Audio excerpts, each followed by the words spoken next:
Back in Alsace, that September morning when Oberleutnant Richter's shell penetrated the Sherman, but failed to ignite it, marked the beginning of a new era in armored warfare. The German crew sat stunned as the American tank's gun traversed toward them, their training manuals suddenly obsolete. Richter's gunner, Unteroffizier Klaus Zimmermann, had executed a textbook shot. The round struck precisely where doctrine demanded, penetrating the hull exactly where ammunition racks were stored in every Sherman they had ever encountered. The crew held their breath, waiting for the familiar sight. The turret should have erupted in flames within seconds. Ammunition should have cooked off in a cascading explosion. The American tank should have become a funeral pyre for its crew. Nothing happened. The Sherman continued moving. Its turret rotated smoothly, the barrel seeking them out with methodical precision. Zimmerman stared through his optics, confusion breaking through his combat focus. Direct hit on ammunition storage, Herr Oberleutnant. I saw the penetration. Why is it still fighting? To understand why Richter's crew sat paralyzed with confusion, you have to go back to the early days of Sherman combat in North Africa and Sicily. Between 1942 and 1943, the Sherman tank earned a reputation that no crew wanted. American tankers called them burning coffins, and the nickname was grimly accurate. The original Sherman design stored ammunition in racks mounted directly inside the hull, completely exposed to enemy fire. When a German shell penetrated the armor and struck these racks, the results were catastrophic and immediate. The propellant charges ignited first, generating intense heat that spread to adjacent rounds within seconds. One shell would cook off, then another in a cascading chain reaction. The interior of the tank became an inferno, reaching temperatures over 2,000 degrees. Crews had maybe 10 seconds to evacuate before the ammunition detonated completely. Most never made it out. Statistics from early campaigns showed that when a Sherman took a penetrating hit to the ammunition storage area, it burned in roughly 85% of cases. By late 1943, the United States Ordnance Department recognized they had a crisis. American tank crews were dying at unsustainable rates, and the Sherman's vulnerability to catastrophic fire was destroying morale faster than German guns could destroy the tanks themselves. Engineers at Aberdeen Proving Ground were tasked with finding a solution, and they needed it fast. The answer came from an unexpected direction. Rather than redesigning the entire ammunition storage system, engineers developed a liquid fire suppressant concept. They surrounded the ammunition bins with jackets filled with a mixture of water and glycerin. The principle was elegant in its simplicity. When an enemy shell penetrated the armor and struck an ammunition rack, the liquid would absorb the initial heat and suppress ignition. The glycerin-water mixture acted as both a coolant and a barrier, preventing the propellant charges from reaching their ignition temperature. Testing at Aberdeen showed dramatic results. Ammunition surrounded by the liquid suppressant resisted ignition even under direct fire. Once the wet stowage system proved effective, American industry moved with astonishing speed. Production facilities across the United States began retooling their assembly lines to incorporate the modification. Chrysler Tank Arsenal in Michigan, Ford Tank Arsenal in Pennsylvania, and dozens of other manufacturers implemented the changes without halting their output. The logistics were staggering.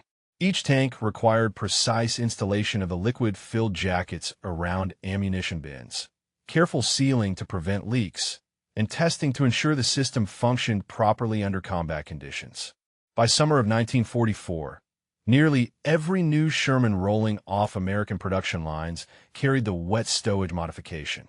Existing tanks in Europe received retrofits during regular maintenance cycles. Crews noticed the changes, but were told only that improvements had been made to ammunition storage. The full nature of the system remained classified. This secrecy was deliberate and critical. American military intelligence understood that if German forces discovered the modification, they would adapt their tactics and targeting doctrine. By late summer 1944, German tank crews across France began reporting something strange. Penetrating hits on Sherman ammunition storage areas were failing to produce the expected catastrophic fires. Tanks that should have exploded continued fighting. Crews that should have died kept operating their vehicles. Oberleutnant Richter was not alone in his confusion. Reports filtered up through German command channels from the 21st Panzer Brigade and other armored units. Gunners described achieving perfect shots on known Sherman weak points, watching their rounds penetrate, then staring in disbelief as the American tanks refused to burn. Field commanders submitted detailed after-action reports documenting the phenomenon. Higher command dismissed the accounts. Officers attributed the reports to stress-induced errors, poor shot placement, or defective ammunition. The doctrine was too deeply ingrained to question. German tankers had been trained for years to target specific vulnerable zones on Sherman tanks. Their manuals, their range cards, their classroom instruction all emphasized these exact kill zones. Operation Cobra, the American breakout from Normandy in late July 1944, provided the first large-scale demonstration of the wet stowage advantage.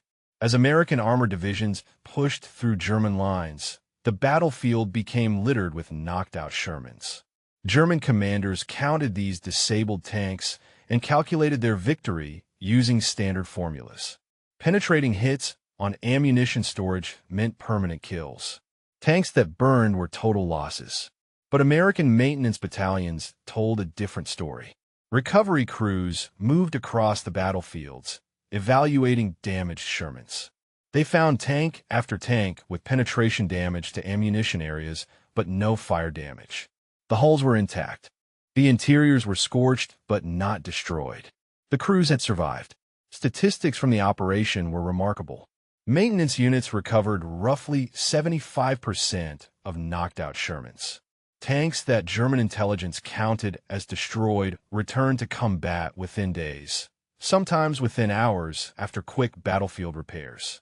The wet stowage system had transformed what should have been total losses into reparable damage. The Battle of Metz in October 1944 provided stark statistical evidence of German miscalculation. The United States 4th Armored Division faced off against the newly formed German 21st Panzer Brigade in brutal fighting across the fortified city approaches. German Panthers and Panzer IVs fought with desperate skill, scoring hit after hit on American Shermans. German gunners achieved 164 penetrating hits on Sherman tanks during the engagement. Their after-action reports documented each successful strike.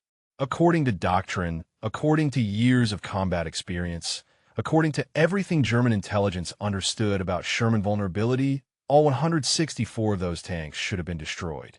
German staff officers counted them as such in their operational assessments. The reality was devastatingly different. Of those 164 Shermans hit, only 38 became total losses. 126 tanks were recovered, repaired, and returned to service. Most came back within a week. Some returned to combat within 48 hours. The psychological impact of wet stowage proved as devastating as its technical advantages. German tankers who had once confidently engaged Shermans now faced an enemy that refused to die as expected. The 21st Panzer Brigade's combat reports from late 1944 described growing frustration among crews. They achieved penetrating hits. They watched their rounds strike home, but the kills didn't come. Morale deteriorated as German tank commanders realized their most reliable tactic, targeting ammunition storage areas, no longer guaranteed success.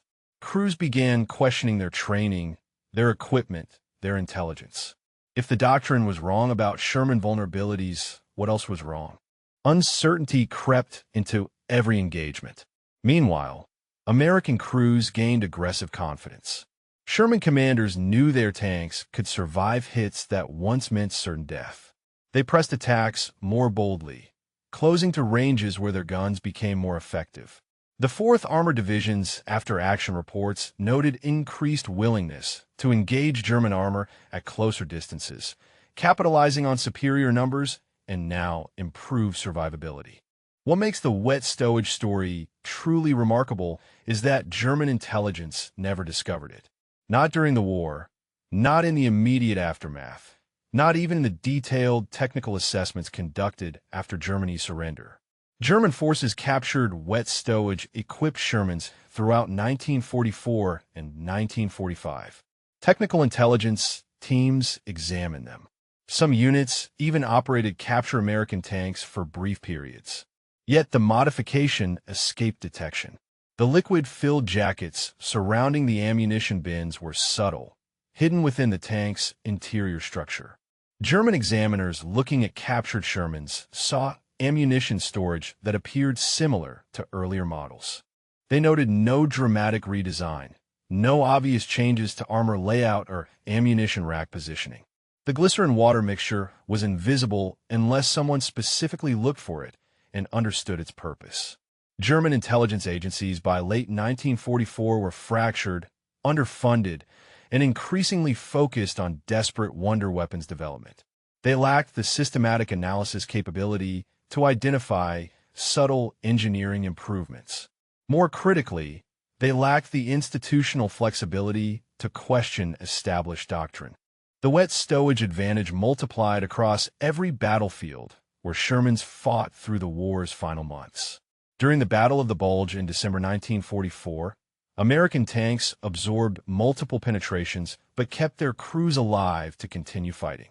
The African-American crews of the 784th Tank Battalion demonstrated the system's life-saving capability during brutal combat in Belgium, surviving hits that would have killed them in earlier model Shermans. Through the final push into Germany in 1945, wet stowage maintained American armored strength. Tanks rolled through the Rhineland, crossed the river barriers, penetrated deep into German territory. German forces continued targeting ammunition storage areas, continued expecting catastrophic kills, continued being shocked when Shermans refused to burn. Conservative estimates suggest the wet stowage system saved more than 4,800 American crewmen who would otherwise have died in ammunition fires. For 1,800 sons, fathers, brothers who came home because liquid-filled jackets suppressed the flames that should have killed them.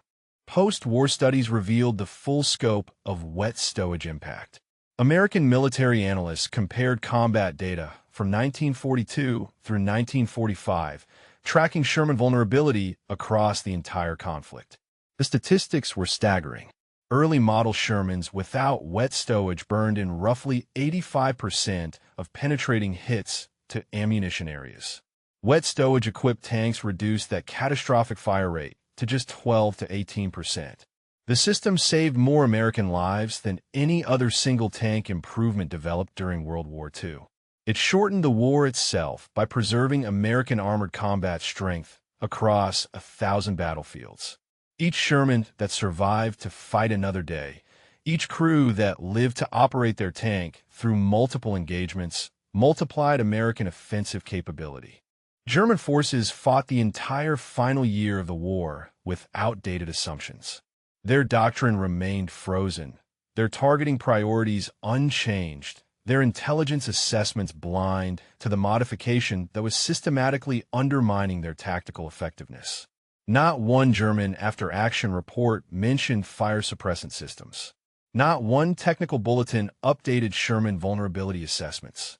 Back in Alsace, that September morning, when Oberleutnant Richter's shell penetrated the Sherman but failed to ignite it, his crew witnessed the beginning of their obsolescence. The training manuals that had guided German tankers through years of combat were suddenly worthless. The doctrine they trusted was based on an enemy that no longer existed. Wet stowage embodied American industrial adaptability, the ability to identify battlefield problems, develop practical solutions, and implement them on a massive scale while maintaining complete operational secrecy. No wonder weapons, no dramatic technological leaps, just smart engineering applied with ruthless efficiency. German forces continued fighting a war against an enemy that had fundamentally evolved. Yet they remained blind to the change that was systematically undermining their tactical doctrine and strategic planning. They aimed at weak points that were no longer vulnerable. They relied on killing methods that had become obsolete. They counted victories that were actually survivable defeats. The simple invisible modification changed everything. The liquid fire suppressant hidden within Sherman ammunition bins stands as one of World War II's most decisive yet overlooked technological achievements.